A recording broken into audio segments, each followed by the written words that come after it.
Welcome back again to Joe Stunner Boxing. I hope you're doing great. What can I say? Caution, maestro at work. Roman Chocolatito Gonzalez improves to 51 wins and 3 defeats. 2 of those defeats very questionable. The last of those was in his last fight against Juan Francisco Estrada. He lost a split decision. I thought he won that. I think most people did. It wasn't a flat-out robbery, but a split decision loss. Very, very questionable, but, you know. So you could be forgiven for thinking, was that his last stand? Not a bit of it. Not a bit of it. He beat the living tar out of Julio Cesar Martinez, the WBC flyweight champion who was jumping up at late notice, took the fight on 6 weeks' notice. And I think this was the difference between, a bona fide maestro, which is what Chocolatito is, and a very good champion. Martinez is nothing to be ashamed of. He lasted the distance, lost a wide decision on the cards. I gave Martinez, Chocolatito, I gave him 11 of the 12 rounds, 10 at a push maybe.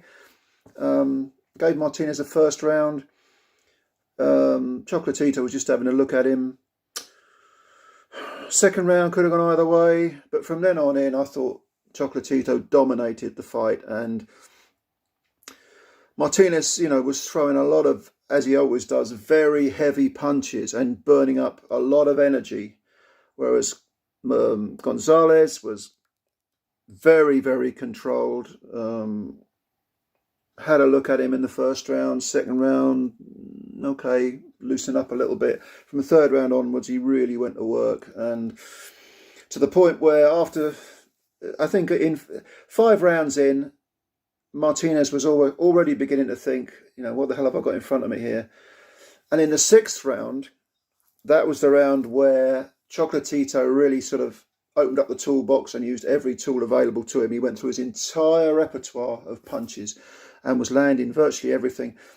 Defensively, prior to that, for the first 5-6 rounds, he'd been brilliant because Martinez was shooting his bolt, throwing all sorts of wild haymakers, very heavy punches, and almost all of them were taken on the gloves.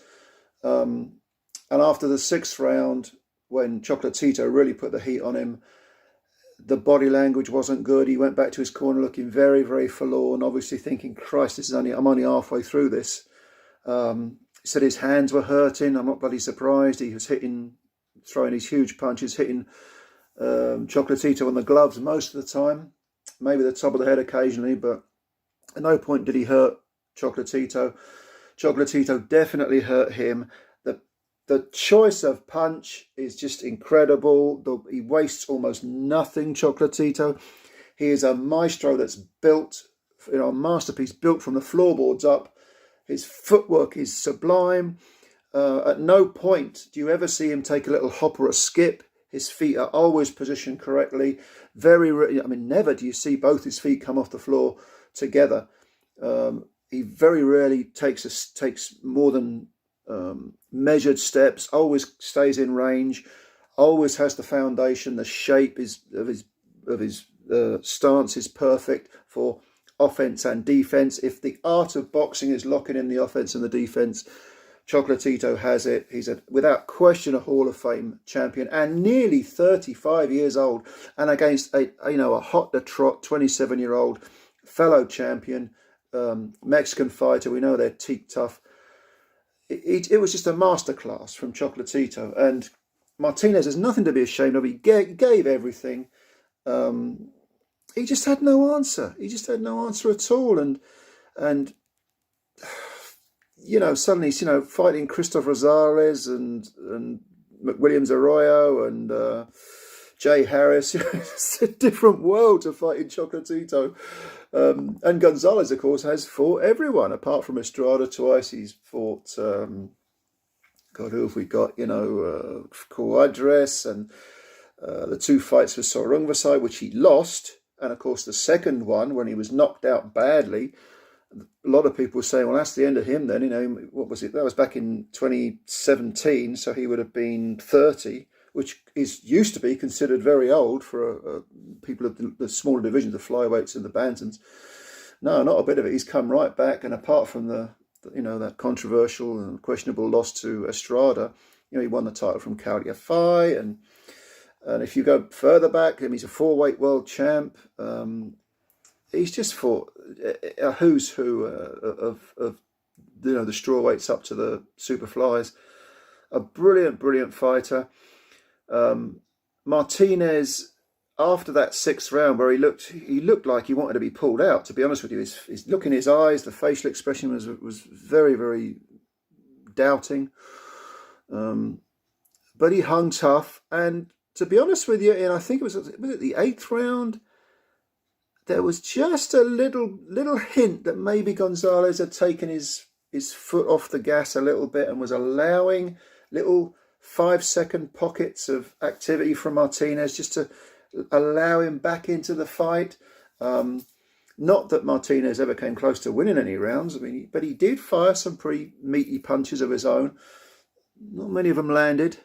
And then right at the end, the championship rounds, especially the 12th, Gonzalez closed the show, almost stopped Martinez. But Martinez, you kind of willed him to hear that final bell, because halfway through the fight he looked spent, and for him to hang on and hang tough and take a beating like the true Mexican warrior he is, the kid can come back. So long as this beating hasn't taken years off him, he's still the WBC flyweight champion, and he didn't make the weight, did he? He had to forfeit some of his money. If I was a commission, I'd give him that money back, because he earned it. He took his beating like a warrior, and he was 2 pounds overweight. Took the fight at 6 weeks' notice. Yeah, great, tough fighter, but with Chocolatito, we are talking a Hall of Fame fighter. And what's next for him? How about a move up to fight the monster in Inoue? I tell you what, Chocolatito he looks anything but on the downside of his career. He's just an absolute encyclopedia of boxing. Can you imagine if he beat Inoue? I don't know. He's certainly grown into this super flyweight division, because when he lost to Rungvisai, he looked like he jumped up a weight division too much. And also there was a lot of outside the ring incidents, and I think he suffered a bereavement, Chocolatito, and his mind just wasn't on it. And it was rumoured that he's virtually trained himself for the rematch, and it showed, because Rungvisai just wiped him out. But that's a different fighter. This guy's back on his game, his A game, and he's never looked better. And what a brilliant fighter. So yeah, did you see this fight? What did you think of it? Were you as dazzled as I was? Because I love this sort of thing, box fighting. And the little guys, they frequently provide this, and they always fight each other. There's no ducking anyone. Which, again, credit to Martinez for moving up at 6 weeks' notice and taking that opportunity. What did you think of the fight? Leave your comments below. These are wonderful fighters. I love these little guys. Leave your comments. If you're new to the channel, please subscribe. We're nearly at 300 subscribers. It's only a little channel, but we're building it up. Hit the like button if you like this video. Much love to you. Not a bad weekend of boxing this. Speak to you soon. Meanwhile, enjoy your Sunday, and of course, as always, take care of yourselves. Bye-bye for now.